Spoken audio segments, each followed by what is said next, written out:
Namaku Raka. Jika kau menemukan catatan ini, tolong percaya satu hal. Aku tidak hilang karena tersesat. Aku hilang karena di puncak Gunung Lawu, ada sesuatu yang memang tidak ingin kami kembali. Pendakian ini terjadi tahun 2019. Saat itu, aku bersama dua orang temanku, Yoga dan adiknya Andre, berangkat naik ke Lawu lewat jalur Candi Cetho. Kami bukan pemula. Aku sudah mendaki belasan kali. Yoga bahkan pernah bermalam sendirian di puncak Sumbing. Tapi Gunung Lawu bukan gunung biasa. Terutama saat malam Jumat Kliwon. Kami berangkat Kamis pagi, naik dari Cetho dengan peralatan lengkap. Jalur hingga pos 3 terasa tenang. Beberapa pendaki kami temui. Tapi selepas pos 4, kabut turun cepat dan menebal. Suara alam menghilang. Tidak ada angin, tidak ada jangkrik, tidak ada gemerisik daun. Hening. Langkah kami seperti menginjak sesuatu yang lembab. Di pos 5, kami mulai merasakan hawa aneh. Yoga mengeluh kepalanya berat. Andre mulai mengeluh napasnya sesak. Aku mengira mereka kelelahan. Tapi ketika malam tiba, kami mendengar langkah kaki memutari tenda kami, berulang-ulang, seperti seseorang mengawasi. Ketika aku membuka tenda dan menyenter keluar, tidak ada siapa-siapa. Tapi tanah di sekeliling kami penuh jejak telapak kaki telanjang. Jejaknya kecil, basah, dan berputar, seolah menari. Aku menelan ludah dan memutuskan untuk tidak membangunkan yang lain. Tapi malam itu aku tidak tidur. Pagi harinya, kabut tidak pergi. Biasanya kabut akan menipis begitu matahari naik, tapi ini tetap padat. Kami lanjut mendaki, tapi jalur terasa berputar. GPS kami tidak bergerak, seolah kami diam di tempat. Lalu Yoga menunjuk ke depan, ke tengah kabut. "Lihat," katanya. Kami menajamkan pandangan, dan benar, di depan kami terlihat rombongan orang berjalan pelan. Mereka berpakaian adat Jawa, seperti abdi dalem, membawa obor, dan semua wajahnya memakai topeng. Langkah mereka tidak bersuara. Saat kami mencoba menyapa, mereka berhenti, menoleh bersamaan, dan kabut menyapu mereka. Lenyap. Andre mengatuk mulutnya. Ia menunduk, gemetar. "Mas, kita nggak boleh terusin." Tapi Yoga bilang ia harus nyekar. Katanya, malam ini tepat hari kelahiran eyangnya yang dulu meninggal di Lawu. Aku tak mengerti, tapi kami tetap melanjutkan. Puncak kami capai saat sore. Udara sangat dingin, tapi tidak menusuk. Lebih seperti dingin lembab. Seperti ruangan bawah tanah. Di sana tidak ada pendaki lain. Hening. Dan ada bau bunga 7 rupa yang sangat kuat, tercampur menyan dan sesuatu yang seperti darah mengering. Yoga mulai menyiapkan sesajen. Ia duduk di atas batu besar dan mulai melafalkan doa dalam bahasa Jawa kuno. Andre memotret. Tapi kameranya mati.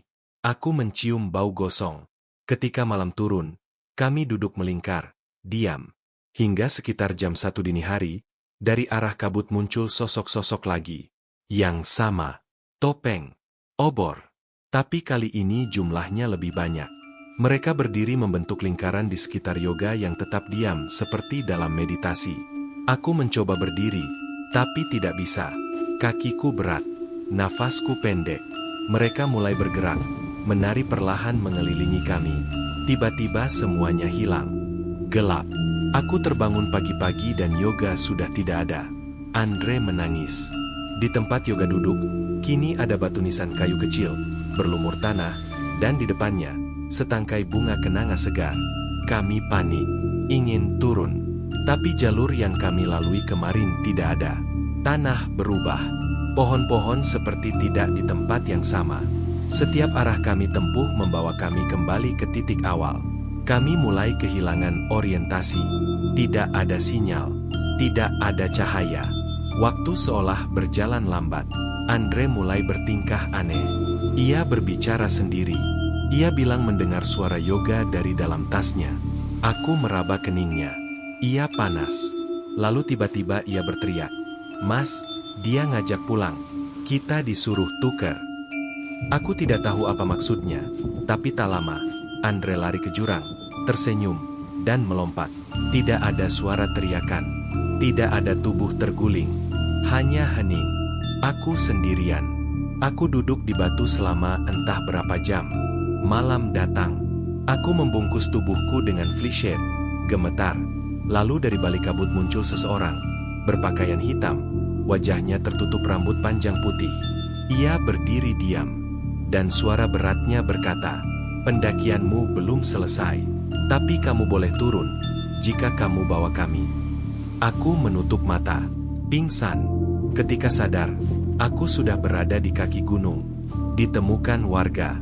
Katanya aku hanya memakai celana dalam dan tubuhku penuh luka cakaran. Tapi yang aneh, mereka bilang aku hilang selama 13 hari. Padahal menurutku hanya 4 malam. Dan yang lebih mengerikan, nama kami tidak tercatat di log pos. Nama Yoga, Andre, bahkan aku sendiri, tidak terdaftar. Seolah kami tidak pernah naik. Seolah pendakian itu tidak pernah terjadi. Kini aku tinggal menyendiri. Aku tidak pernah naik gunung lagi. Tapi setiap malam Jumat Kliwon, aku mendengar langkah kaki menapak tanah di depan rumahku.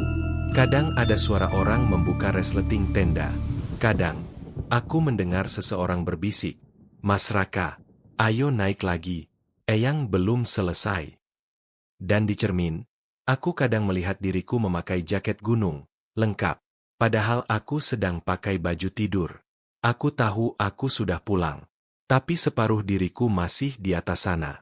Dan yang di sini, hanya bayangan yang sedang menunggu gilirannya dibawa kembali naik.